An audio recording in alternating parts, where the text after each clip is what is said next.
सभी को राम राम दोस्तों।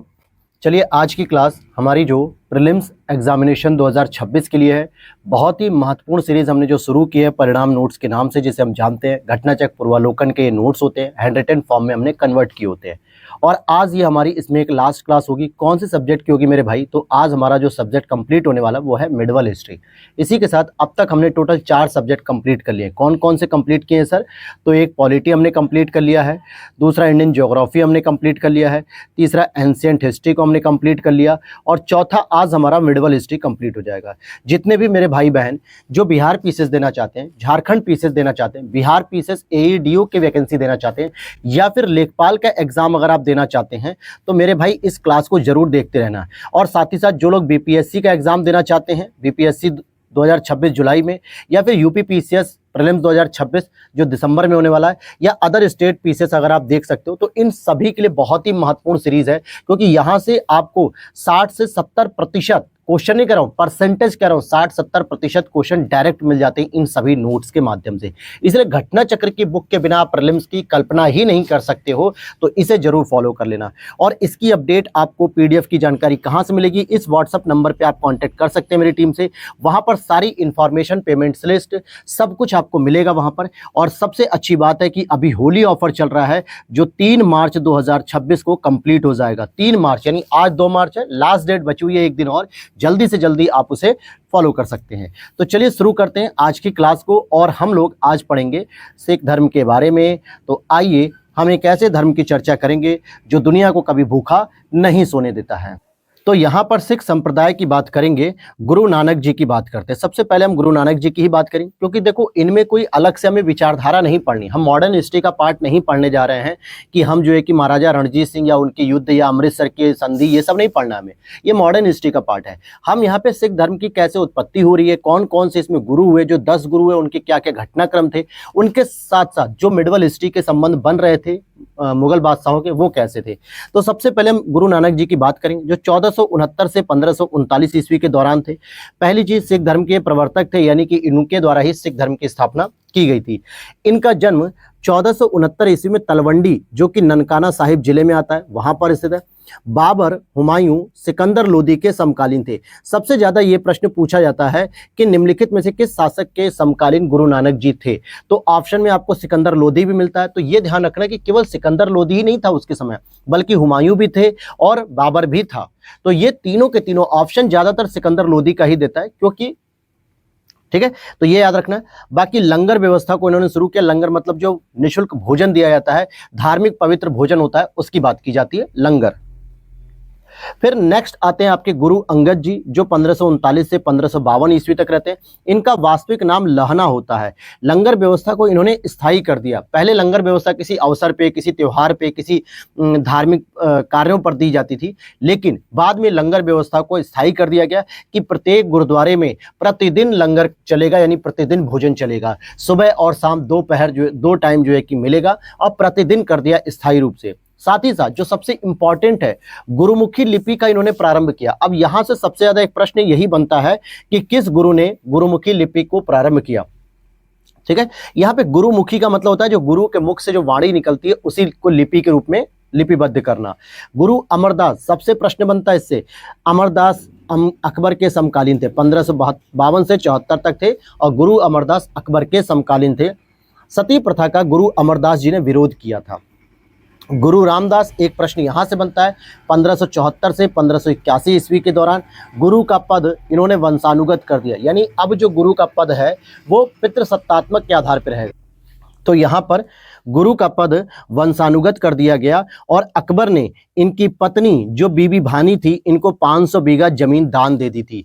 तो ये प्रश्न कई बार बन जाता है कि जो अमृतसर शहर की स्थापना की गई है, जो 500 बीघा जमीन पे, वो किसने दी थी? अकबर ने दी थी। किसको दी थी? गुरु रामदास भी ऑप्शन आ जाता है। अगर वो नहीं होता तो भैया सही रूप में उनकी पत्नी का नाम आना चाहिए, लेकिन उनकी पत्नी का नाम नहीं रहता है। तो गुरु अमरदास और गुरु रामदास में आप कंफ्यूज होते हो। तो जो चौथे गुरु थे गुरु रामदास, उनको दी गई थी, और इन्होंने ही गुरु के पद को वंशानुगत कर दिया था। और ये जो भूमि दान की गई थी, इसी भूमि पर जो है कि बहुत बड़ा तालाब, प्लस इसी भूमि पर अमृतसर शहर की स्थापना की गई थी। अभी अमृतसर में ध्यान देना, अभी जो आपका प्रमुख गुरुद्वारा है वो अभी नहीं बना था, केवल बस अमृतसर शहर की स्थापना की गई थी। आगे चल के जो है कि यहाँ पे हरमिंदर साहिब के नाम से जो है कि गुरुद्वारा बनेगा, जो गुरु अर्जुन देव के कार्यकाल में बनेगा। गुरु अर्जुन देव 1581 से 1606 ईस्वी तक जो है कि यहाँ पे गुरु थे। 1604 ईस्वी में पवित्र ग्रंथ आदि ग्रंथ का संकलन किया गया। 1604 ईस्वी में पवित्र ग्रंथ आदि ग्रंथ का संकलन किया गया और अमृतसर में हरमिंदर साहब या हरमिंदर साहिब का निर्माण कराया गया, जो स्वर्ण मंदिर के नाम से यानी गोल्डन टेम्पल के नाम से जाना जाता है।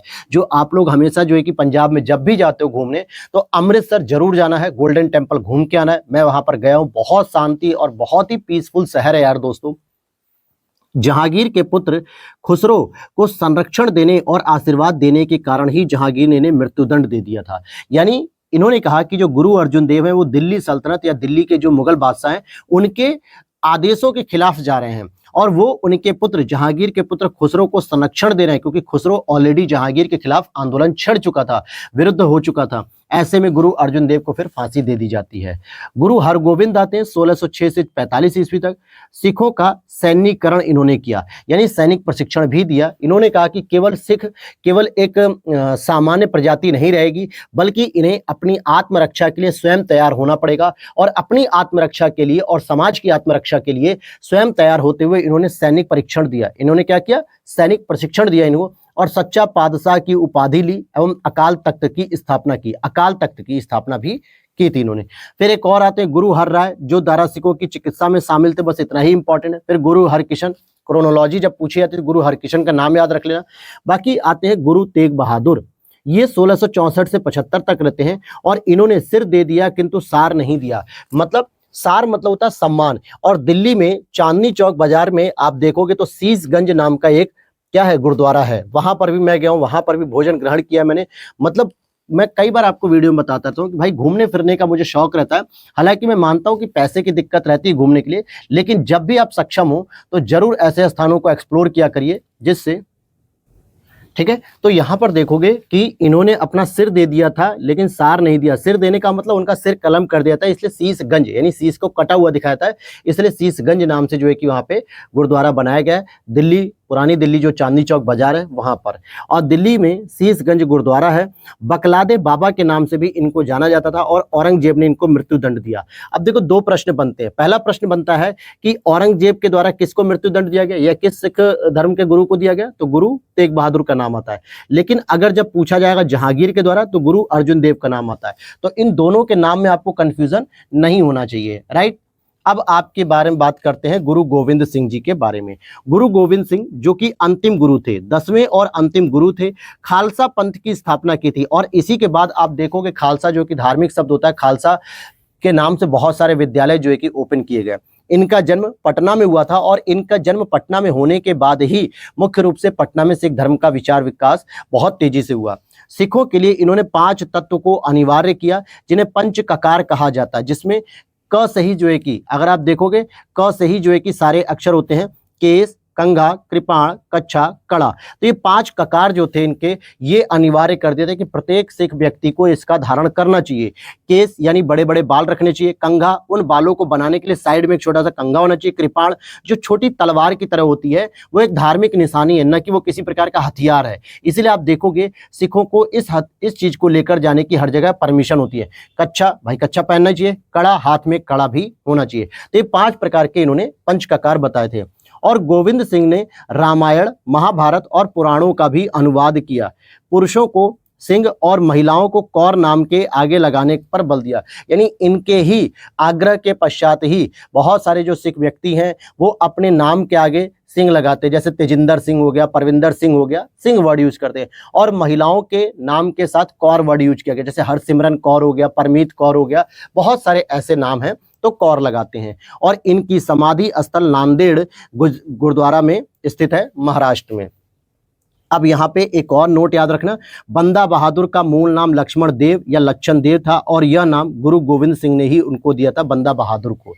अब हम आते हैं मराठा साम्राज्य का, और यहाँ से प्रश्न हर साल 1 से 2 आने ही आने, तो बहुत ध्यान से हर एक चीज को यहाँ पर समझना है आपको। तो देखो भाई, मराठा साम्राज्य की अगर हम बात करें तो जैसे अगर आप देखोगे अंग्रेजों ने ईस्ट इंडिया कंपनी के माध्यम से बंगाल पे कंट्रोल करने का प्रयास किया, मैसूर पे कंट्रोल करने का प्रयास किया, अवध पे किया, पंजाब पे किया, तमाम ऐसे रीजन्स पे करना शुरू किया पलासी के युद्ध के बाद से। लेकिन उससे पहले भी तो अंग्रेजों की जो ईस्ट इंडिया कंपनी थी वो व्यापार करती जरूर थी, लेकिन अंदर ही अंदर वो जो है कि बहुत सारे क्षेत्रीय राज्यों को खोखला भी कर रही थी, आपस में फूट डाल के तोड़ रही थी, ताकि उनके ऊपर शासन सत्ता को स्थापित करने का उन्हें मौका मिल सके। तो ये वो काम लगातार करते आ रहे थे और इसी वजह से वो ये भी प्रयास कर रहे थे कि और भी क्षेत्रीय विस्तार किया जाए। लेकिन उसी दौरान मराठा साम्राज्य जो है कि बहुत तेजी से ग्रो कर रहा था और इसके पीछे बहुत सारे कारण थे। पहला, धार्मिक चेतना थी उनकी, क्योंकि वो सनातनी धर्म से संबंधित थे, प्लस एक धर्म में विश्वास करते थे। दूसरा, भौगोलिक सुरक्षा।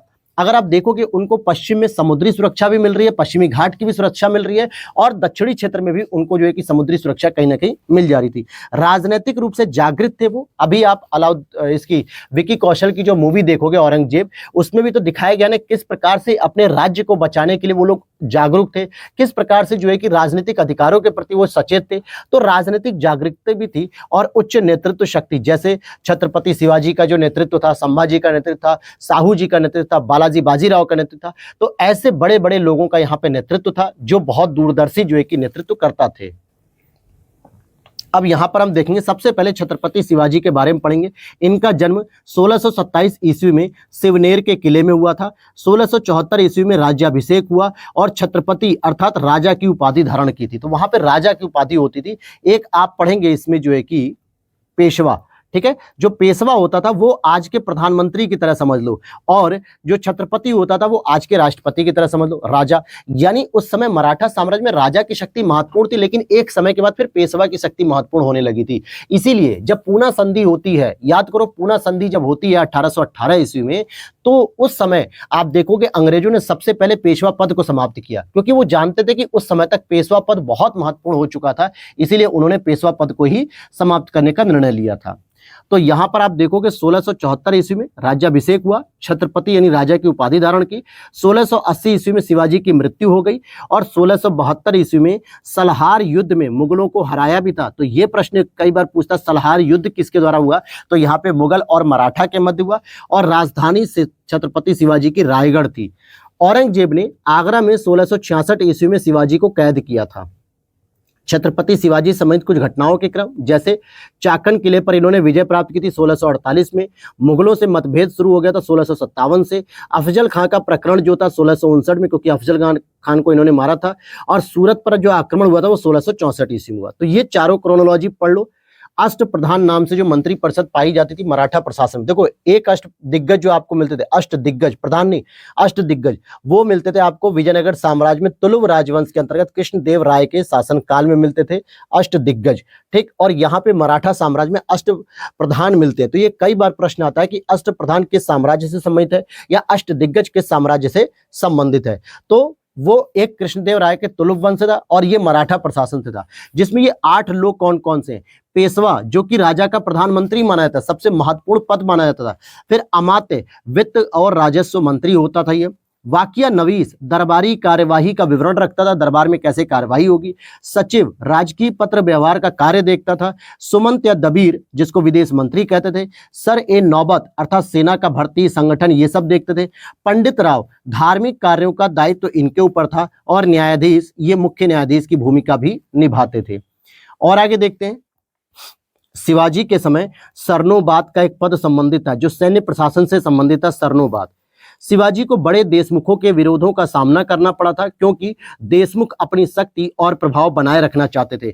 देशमुख स्वतंत्र मराठा राज्य के पक्ष में नहीं थे और बीजापुर के सामंत ही बने रहना चाहते थे। जबकि जो छत्रपति शिवाजी थे, ये चाहते थे कि जब मराठा की सेना इतनी मजबूत है, जब पड़ोसी राज्यों को सुरक्षा दे सकती है, तो क्यों ना स्वयं का एक मराठा स्वतंत्र राज्य बनाया जाए। स्वतंत्र जो है कि अर्थव्यवस्था होगी, स्वतंत्र राजनीतिक निर्णय होगा, हम सब कुछ स्वतंत्र रूप से करेंगे। लेकिन जो देशमुख थे, ठीक है, जो देशमुख थे वो क्या चाहते थे कि भैया बीजापुर के सामंत बने रहो ना, क्या दिक्कत है, फायदा मिल रहा है, बढ़िया जो है कि जीवन चल रहा है, विलासितापूर्ण सब कुछ हो रहा है, क्यों जो है कि जबरदस्ती अपना नेतृत्व और बढ़ाना है। लेकिन छत्रपति शिवाजी मराठा को एकीकृत करना चाहते थे, मराठा साम्राज्य को एक बनाना चाहते थे, इसलिए उनका अक्सर देशमुखों के साथ विरोध होता था।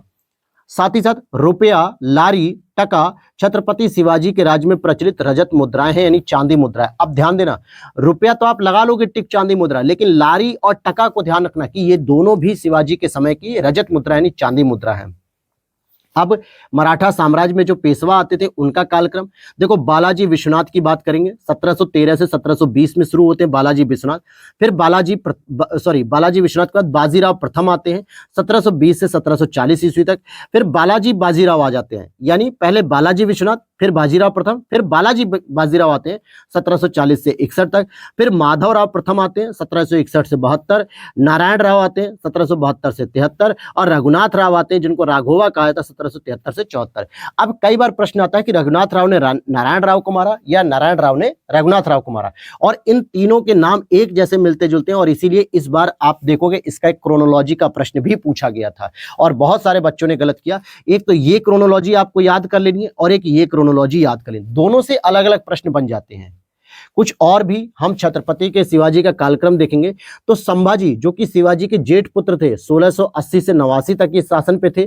फिर राजाराम जो कि शिवाजी के दूसरे पुत्र थे 1689 से 70 तक थे, और शिवाजी द्वितीय जो कि राजाराम के पुत्र थे 1717 से 8, और छत्रपति साहू जी जो संभाजी के पुत्र थे तो ये 1708 से 1789। अब ध्यान से समझो, सबसे पहले आपको देखने को मिलेंगे शिवाजी, बिल्कुल शिवाजी के जो बड़े बेटे थे संभाजी, ये गद्दी पर बैठते हैं, और उसके बाद संभाजी की मृत्यु के बाद राजा राम बैठते हैं जो कि कौन थे, राजा राम दूसरे बेटे थे। फिर जब राजा राम मर जाते हैं तो इनके बाद एक आते हैं शिवाजी द्वितीय, ये जो है कि राजा राम के पुत्र होते हैं, और शिवाजी द्वितीय के बाद फिर गद्दी पर आते हैं आपके छत्रपति साहू जी, ध्यान देना साहू जी, और ये कौन थे, ये संभाजी के बेटे थे। तो कहने का मतलब है छत्रपति शिवाजी दो बेटे संभाजी और राजाराम, पहले गद्दी पर संभाजी बैठते हैं, संभाजी मरते हैं तो छोटे बेटे राजाराम बैठ जाते हैं, फिर राजाराम मरते हैं तो उनका बड़ा बेटा जो शिवाजी द्वितीय था वो गद्दी पर बैठता है, जब वो भी मर जाता है तो जो संभाजी रह गए उनके बेटे बैठ जाते छत्रपति शिवाजी साहू जी। भैया ये इसलिए मैंने इस तरीके से समझाया क्योंकि कई बार क्रोनोलॉजी में आता है और बहुत सारे बच्चों को नहीं क्लियर रहता है कि यार इसको करना कैसे है। आगे देखते हैं हम लोग, बालाजी बाजीराव पेशवा जो 1740 से 61 ईस्वी के समय राजा छत्रपति केवल नाम मात्र के रह गए थे, जबकि पेशवा के पास ही वास्तविक शक्ति बन गई थी। इसीलिए जो है कि पेशवा जो प्रधानमंत्री पद था वो वास्तविक शक्ति के रूप में तब्दील हो जाता है, और जब पूना की संधि होती है तो अंग्रेज पेशवा के पद को ही समाप्त करते हैं। औरंगजेब की मृत्यु जब 1707 ईस्वी में हुई तो उस समय मराठा का नेतृत्व ताराबाई के हाथों में था। राजा राम की मृत्यु जब हो जाती 1689 से 1700 के बीच, तो इसके बाद जो इसकी विधवा पत्नी होती है वो ताराबाई ने अपने 4 वर्षीय पुत्र शिवाजी द्वितीय को गद्दी पर बैठाकर मुगलों से संघर्ष किया था। तो याद करो, ये रहा जो राजाराम, और राजाराम की जब मृत्यु होती तो ये शिवाजी द्वितीय कौन है, ये वही है जो 4 वर्ष के हैं, केवल 4 वर्ष के, और इनका नेतृत्व कौन कर रही है, इनकी पत्नी या इनकी मां कह सकते हो, ताराबाई, शिवाजी की मां राजाराम की पत्नी, ये नेतृत्व कर रही थी गद्दी पर। सरजामी प्रथा क्या होती है, ये मराठा भू राजस्व प्रणाली से संबंधित है, ये प्रश्न बनता है सरजामी प्रथा। चौथ किसे कहते हैं, चौथ उन प्रांतों से लिया जाता था जिन्हें मुगलई कहा जाता था। इस कर के बदले पड़ोसी राज्यों को मराठों से सुरक्षा मिलती थी, यानी मराठा सरदार कहते थे कि पड़ोसी राज्यों को कि अगर तुम्हें अपनी सुरक्षा मजबूत करनी है या तुम्हें कोई दिक्कत ना हो तो हमें चौथ दिया करो और हम तुम्हारी रक्षा करेंगे।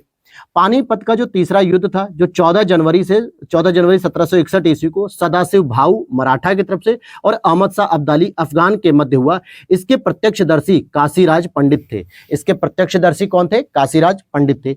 मोडी लिपि की बात करें तो मोडी लिपि का प्रयोग मराठा विलेखों यानी प्रपत्रों में किया जाता था, ये मोडी लिपि वहां की थी। अब आ जाते हैं मुगल साम्राज्य का विघटन, तो मराठा भी पढ़ लिया हमने। अब यहां से भी कई बार क्रोनोलॉजी बनती है, बना है भाई 2024 के प्रश्न में बना है, आरओ के एग्जाम में बना है, री एग्जाम में। औरंगजेब की मृत्यु के बाद जो छोटे छोटे शासक होते हैं जो साल भर 2 साल 5 साल ऐसी गद्दी संभालते हैं, इनकी क्रोनोलॉजी पूछता है। और सबसे बड़ी दिक्कत तब होती है क्योंकि मैक्सिमम जो बादशाह बनते हैं वो सब ऑलरेडी अपने जो पूर्वज मुगल बादशाह थे उन्हीं के नाम को रखते हैं, बस द्वितीय तृतीय करते रहते हैं, इसीलिए कंफ्यूजन ज्यादा होता है। देखो औरंगजेब की मृत्यु 1707 ईस्वी में हुई और इसके उत्तराधिकारी शासकों का जो क्रम था वो क्या था, वो था आपका बहादुर शाह प्रथम, बहादुर शाह प्रथम सबसे पहले आएगा। इसका कार्यकाल 1707 से 12 ईस्वी तक था। इसका अन्य नाम शाह आलम भी था, या मुअज्जम भी था, या शाह ए बेखबर था। तो याद रख लो मेरे भाई, शाह आलम। अभी शाह आलम द्वितीय आपको नहीं पढ़ना है, बस आपको पढ़ना है या तो शाह आलम के नाम से, मुअज्जम के नाम से, शाह ए बेखबर और बहादुर शाह प्रथम। तो ज्यादातर जो नाम आता है वो बहादुर शाह प्रथम आता है और शाह आलम आता है। अब आप कहोगे सर हमने तो पढ़ा था बहादुर शाह द्वितीय, बिल्कुल पढ़ा था, जो 1857 की क्रांति के दौरान था और जिसको रंगून भेज दिया जाता है बाद में, वही मर जाता है। और एक आपने पढ़ा शाह आलम द्वितीय, वो भी पढ़ेंगे, ध्यान से आराम से समझते हुए चलो। तो ये क्रोनोलॉजी में नाम बहुत जरूरी है। बहादुर शाह प्रथम ही शाह आलम प्रथम था, ठीक है, शाह आलम प्रथम ही इसको कह सकते हो। जहांदार शाह आएंगे 1712 से 1713, इसको लंपट मूर्ख कहा जाता था। फरुखशियर आएगा जो कि सबसे इंपॉर्टेंट माना जाता है, 1713 से 1719, और इसने ईस्ट इंडिया कंपनी को शाही फरमान दे दिया कि बंगाल में आप मुक्त रूप से व्यापार करो, टैक्स फ्री व्यापार करो। मोहम्मद शाह जिसका कार्यकाल 1719 से 1748 था, इसके समय नादिर शाह या नादिर शाह का आक्रमण होता है 1739। तो किसके कार्यकाल में हुआ? मोहम्मद शाह के कार्यकाल में हुआ। फिर इसके बाद एक अहमद शाह आ जाते हैं 1748 से 1754। फिर आलमगीर द्वितीय आते हैं, आलमगीर द्वितीय, इसका कार्यकाल 1754 से 1759 तक था और प्लासी का युद्ध इसी के दौरान होता है, आलमगीर द्वितीय के समय। फिर इसके बाद शाह आलम द्वितीय आते हैं जिनका कार्यकाल 1759 से 1806 तक था।